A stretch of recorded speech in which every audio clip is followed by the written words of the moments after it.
मुंबई में रहने वाले कोंकण इलाके के ज्यादातर लोग अपने गांव में आम और कटहल खाने आते हैं। इतना ही नहीं, कोंकण ताजा मछलियों के लिए भी बहुत मशहूर है। इसलिए सागर को अपने लिए बागबगीचे पसंद करने और मांस मछली पका लेने वाली पत्नी चाहिए थी।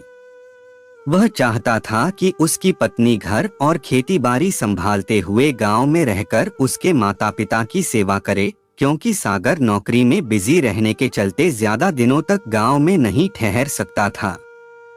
ऐसे में उसे ऐसी पत्नी चाहिए थी जो उसका घर-बार बखूबी संभाल सके। आखिरकार सागर को वैसी ही लड़की पत्नी के रूप में मिल गई जैसी उसे चाहिए थी। नैना थोड़ी मुहफट थी, लेकिन खूबसूरत थी। उसने शादी की पहली रात से ही नखरे और नाटक करना शुरू कर दिया। सुहागरात पर सागर से बहस करते हुए वह बोली, तुम अपना स्टैमिना बढ़ा।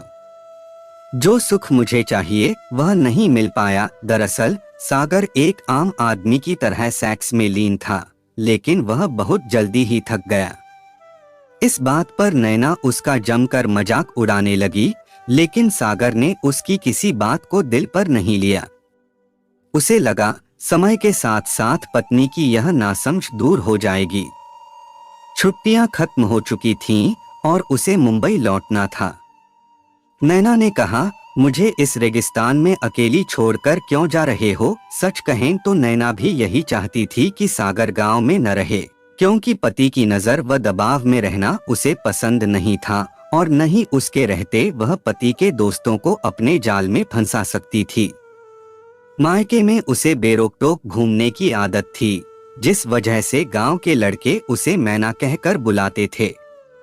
मुंबई पहुंचने के बाद सागर जब भी नैना को फोन करता, उसका फोन बिजी रहता।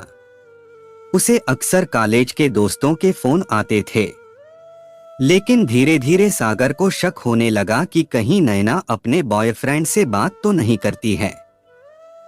सागर की मां ने बताया कि नैना घर का काम धंधा छोड़कर पूरे गांव में आवारा घूमती रहती है। एक दिन अचानक सागर गांव पहुंच गया।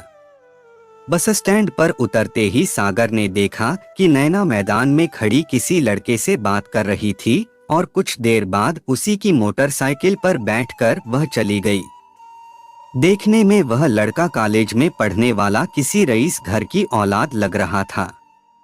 नैना उससे ऐसे चिपक कर बैठी थी जैसे उसकी प्रेमिका हो। घर पहुंचने के बाद सागर और नैना में जमकर कहासुनी हुई।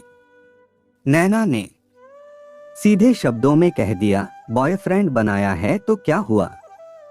मुझे यहाँ अकेला छोड़कर तुम वहाँ मुंबई में रहते हो, मैं कब तक यहाँ ऐसे ही तड़पती रहूंगी? क्या मेरी कोई ख्वाहिश नहीं है? अगर मैंने अपनी इच्छा पूरी की तो इसमें गलत क्या है? तुम खुद नॉर्मल हो क्या? मैं नॉर्मल ही हूं, लेकिन तू हवस की भूखी है। फिर से उस मोटरसाइकिल वाले के साथ अगर गई तो घर से निकाल दूंगा, सागर चिल्लाया। तुम क्या मुंबई में बिना औरत के रहते हो? तुम्हारे पास भी तो कोई होगी ना? ज्यादा बोलोगे तो सबको बता दूंगी कि तुम मुझे जिस्मानी सुख नहीं दे पाते हो, इसलिए मैं दूसरे के पास जाती हूँ। यह सुनकर सागर को जैसे बिजली का करंट लग गया। इस नौटंकीबाज, बदतमीज, पराये मर्दों के साथ घूमने वाली औरत को अगर मैंने यहाँ से भगा दिया तो यह मेरी झूठी बदनामी कर देगी, और अगर इसे माँ के पास छोड़ता हूँ तो यह किसके साथ घूम रही होगी, क्या कर रही होगी? यही सब सोचकर मेरा काम में मन नहीं लगेगा। यही सोचकर सागर को नींद नहीं आई। वह रात भर सोचता रहा, क्या एक पल में झूठ बोलने, दूसरे पल में हंसने, जोर जोर से चिल्लाकर लोगों को जमा करने, तमाशा करने और धमकी देने वाली यह औरत मेरे ही पल्ले पड़नी थी। बहुत देर तक सोचने के बाद सागर के मन में एक विचार आया और बिना किसी वजह से धमकी देने वाली इस नौटंकीबाज पत्नी नैना को उसने भी धमकी दी। नैना, मैं तुझसे परेशान होकर एक दिन खुदकुशी कर लूंगा और एक सुसाइड नोट लिख कर जाऊंगा कि तुमने मुझ धोखा देकर, डरा धमका कर और झूठी बदनामी करके आत्महत्या करने पर मजबूर किया है। किसी को धोखा देना गुनाह है। पुलिस तुझसे पूछताछ करेगी और तेरा असली चेहरा सबके सामने आएगा। तेरे जैसी बदतमीज के लिए जेल का पिंजरा ही ठीक रहेगा। सागर के लिए यह औरत सिर पर टंगी हुई तलवार की तरह थी और उसे रास्ते पर लाने का यही एकमात्र उपाय था। खुदकुशी करने का सागर का यह विचार काम आ गया। यह सुनकर नैना घबरा गई।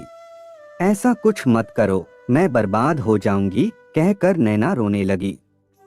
इसके बाद सागर ने नैना को मुंबई ले जाने का फैसला किया। उसने भी घबरा कर जाने के लिए हाँ कर दी। उसके दोस्त फोन न करें, इसलिए फोन नंबर भी बदल दिया। अब वे दोनों मुंबई में साथ रहते हैं। नैना भी अपने बर्ताव में काफी सुधार ले आई है। आपका समय निकलकर हमारे साथ था, इसके लिए आपका धन्यवाद। अगली बार फिर से मिलते हैं नए और रोचक वीडियो के साथ। चैनल को सब्सक्राइब करना न भूलें। धन्यवाद और शुभकामनाएं।